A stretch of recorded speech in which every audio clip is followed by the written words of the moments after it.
شو لشو چې پوه شو لشو چې پوه شو هغه چې پوه شو د خدای په خو شو لشو چې پوه شو لشو چې پوه شو.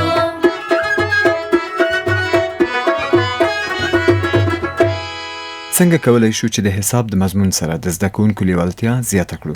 درنو او قدرمنو اوریدونکو، د سلام په وړاندې کولو سره دا د یو ځل بیا زه د لفروزي رګ او زما ملګری میرویس امینی د ننني پروګرام د وړاندې کولو په تکل کیو. خو لومړی د پروګرام مهم ټکی ځینې استادان چې راسي په سم کې درس ورکوي، ژوندی درس نه ورکوي، د دوی د ژوند سره ارتباط نه ورکوي.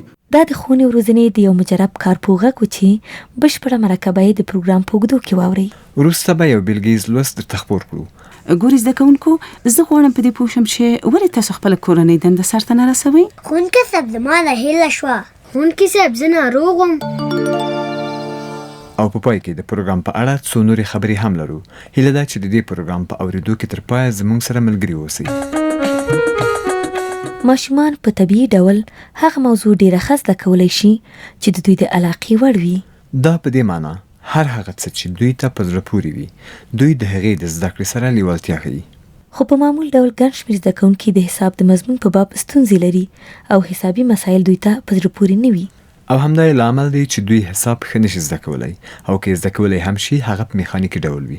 د حساب سره د زده کوونکو د لیوالتیا د کموالي عوامل طبیعي او ذاتي نه وي، بلکې کیدای شي ډیر باندینی لاملونه ولري چې د ډیرو درسي عواملو له منځه وړل د ښه تدریس په وسیله کیدای شي. نو د دې لپاره چې زده کوونکي حساب ښه زده کړي او لیوالتیا یې زیاته شي، څه کول پکار دي؟ د دې لپاره ښوونکو ته اړینه بلل کیږي چې د حساب په تدریس کې له لوبو او یو لړ په زړه پورې فعالیتونو څخه کار واخلي. داسې فعالیتونه چې د کمزورو زده کوونکو په سویه وي او هغوی پکې فعاله ونډه واخلي. همدارنګه ښایي ښوونکي لومړی د حساب د مضمون اهمیت زده کوونکو ته ورپګوته کړي او د ژوندیو بیلګو څخه په کار اخیستنې درس دوی ته د دوی د ژوندانه سره تړاو ورکړي. همدارنګه ځینې زده کوونکو ته د حساب په اړه د لومړنیو او ساده تجربو څخه کار واخلي، ترڅو دوی ته د راتلونکو پیچلیو درسونو په اړه ستونزې پیدا نشي. په دې اړه د سید نور محمد شاه مینې د ښوونځي یو مجرب ښوونکی ښاغلی عبداللطیف داسې زیاتوي. لومړی خو د دوی د لوستلو او د لیکلو ستونزه وي چې هغه البته په لومړنیو ټولګیو کې د دوی سره راځي. یوازینی لامل دا چې موږ مسلکي ښوونکي نه لرو تر څو هغوی په صحیح توګه سره په لومړنیو ټولګیو کې شاګردانو پوهوي، نو هماغه ستونزې دوی ځان سره راوړي لوړو ټولګیو ته او بالاخره د دوی د کرکې سبب کېږي دا مضمون. نو که چېرته استاد ټول زده کوونکي یا ټول شاګردان چې لرو دا په درې کټګوریو دي، یا به اعلی یا به ادنا یا به اوسطي. که دغه ادنا شاګردان سره چې کمزوري شاګردان دي د هغوی سویې هم په نظر کې ونیسو، د هغوی د سویې سره سم موږ سوالونه ورسره مطرح کړو او د هغوی د سویې سره سم موږ کورنۍ دنده ورکړو، نو کیدای شي هغوی هم ځان محسوس کړي په دې ټولګي کې یاستو او هغوی هم ځان د نور شاګردان سره برابر کړي او کولی شي په آینده کې د خپل ستونزې کمې کړي. او بل داسې ځینې استادان چې راسي په سم کې درس ورکوي، ژوندی درس نه ورکوي، د دوی د ژوند سره ارتباط نه ورکوي، فقط په تخته باندې ولاړ وي کار کوي، حتی د سم په آخر ته هم فکر نه وي آیا چا زده که درس که زده نه که، په آخر کې خپل درس تحکیموي نه، د خپل درس ارزیابي نه کوي. نو هغه زده کوونکي چې د حساب د تدریس پر وخت ژر نه پوهېږي او کمزوري دي، تاسو د سم پوهولو لپاره له کومو لارو چارو کار اخلئ؟ اول داسې باید موږ وپېژنو چې کوم شاګردان د موږ لایقه دي، کوم متوسط دي یا منځنۍ سویې لري، او کوم شاګردان د موږ کمزوري یا پڅ شاګردان دي.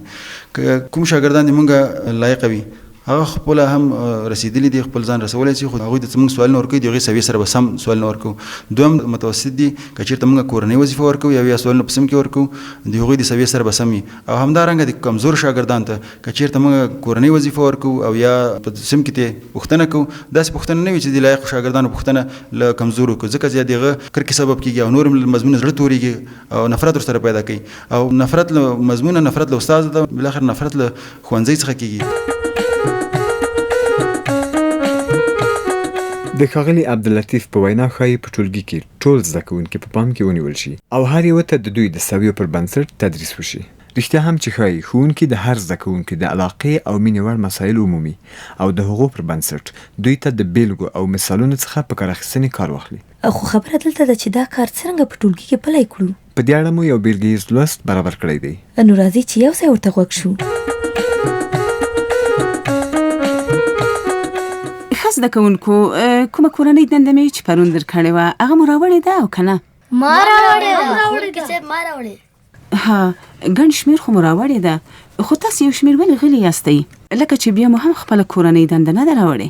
ګورې زده کوونکو، زه غواړم په دې پوه شم چې ولې تاسو خپله کورنۍ دنده سرته نه رسوئ؟ ښوونکي صاحب زما نه هیله شوه. ښوونکي صاحب زه ناروغ وم، زه پروني لوست باندې ښه پوه نه شوم. بانې مه لګوئ، ښکاره وایي چې د حساب سره مو مینه نشته او څه علاقه ورسره نه لرئ. نه ښوونکي صاحب داسې نه ده.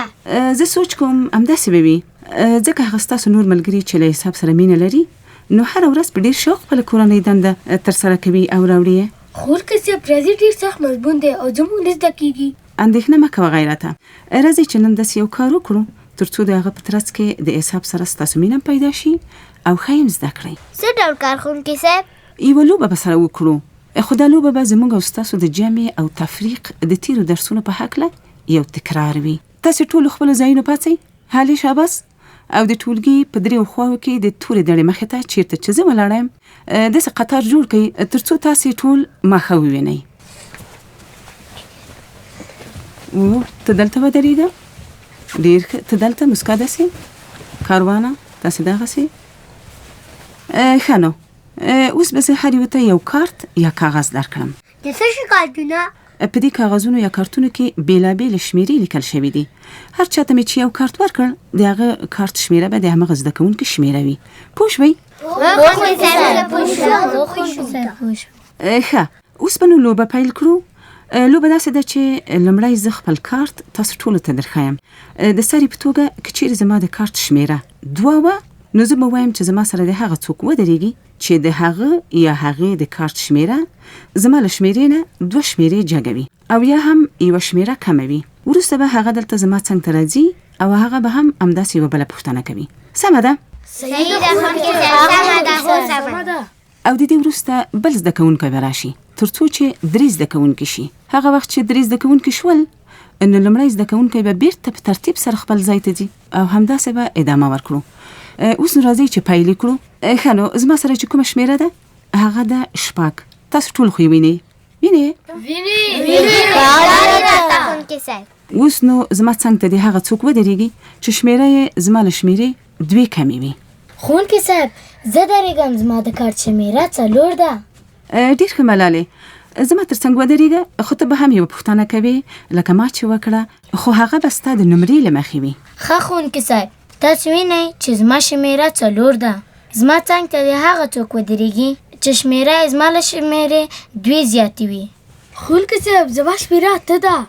نه غیرته ګله، ملالې ویل هغه څوک دې راسي چې شمېره یې د دې له شمېرې 2 زیاته وي خو ستا 4 پرې زیاته ده.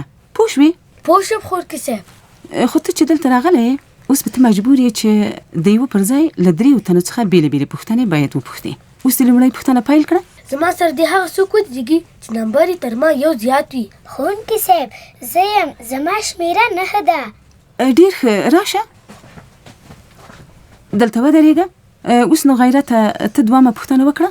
ښه ښوونکي صاحب زما شمېره 8 ده. د چا شمېره چې زما له شمېرې څخه 4 زیات وي له ما سره دې ودرېږي. زما شمېره 12 ده. ښه، اوس به غیرت خپله 3مه پوښتنه وکړي. تاسو ځیر شئ، له چا سره یې ځواب شته؟ زما شمېره 8 ده. د چا سره چې له ما څخه 1 کم وي له ما سره دې ودرېږي. زما شمېره 7 ده. زه در سره درېږم. ښه غیرته، اوس خو به ښه پوه شوی وي. اوس نو تاسې ټول لاړ شئ. اوس د کاروان ور ده، ته خپله پوښتنه وکړه. خانه صاحب زما نمره 7 ده. هغه څوک چې نمره تر 7 زیاته وي رایې شي. دا دی زما نمره 14 ده. شاباس، همداسې ده. ته راځه دلته ودرېږه. اوس به ته خپله پوښتنه وکړې. له ما سره د هغه څوک ودرېږي چې شمېره یې له ما 3 کمه وي. زما شمېره 11 ده. ښه ده، همدا ته راځه دلته ودرېږه. اوس خو تاسو 3 تنه شوئ، نو کاروان دې په خپل ځای کینی او لښته دې خپله پوښتنه وکړي. زما نمره 11 ده. ما سره د هغه څوک ودرېږي چې نمره یې تر ما 11 شمېرې زیاتې وي. زه یم صاحب، زما نمره 22 ده. ولې ته یې؟ ځکه 11 او 11 مساوي 22 کېږي. شاباس، همدا ستا ځواب بیخي سم دی. خو اوس به لکه د پخوا په څېر مینه هم یوه پوښتنه کوي او مسکا به بیرته په خپل ځای کې کښېني ځکه چې هغه 3م کس دی. د بیل ګیټس لوست په څیر ښایي د ښوونکي د حساب په درس کې د زده کوونکو د لیوالتیا د پیدا کولو لپاره په زړه پورې لوبو څخه کار واخلي. د مثال په ډول په جوړیزو یا لویو ګروپونو کې داسې حسابي پوښتنې په کارتونو کې لیکل شوي وي چې د هرې پوښتنې ځواب له بل ګروپ سره وي. هغه یې باید ومومي او دې ته ورته نورې حسابي لوبې هم کارولی شي. درنو اوریدونکو، زموږ د پروګرام د پای شیبې را رسیدلې دي. له محترمو ښوونکو څخه غوښتنه کوو چې د دې پروګرام مهم ټکي په خپل درس کې پلي کړي او همداراز له دوی څخه غواړو چې د دې پروګرام مهم او لوی ټکي په خپل ټولګي کې پلي کړي. همدارنګه غواړو چې د دې پوښتنو په اړه غور او فکر وکړي. لومړی، په دې پروګرام کې کومه موضوع وڅېړل شوه؟ دوهم، کوم مهم ټکي مو په دې پروګرام کې واورېدل؟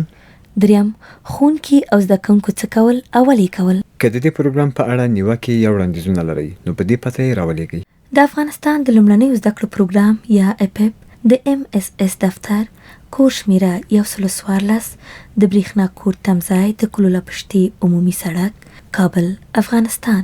تر بیا دې مو په لوی او بخونکي خدای سپارو. خوښ او سوکاله اوسئ.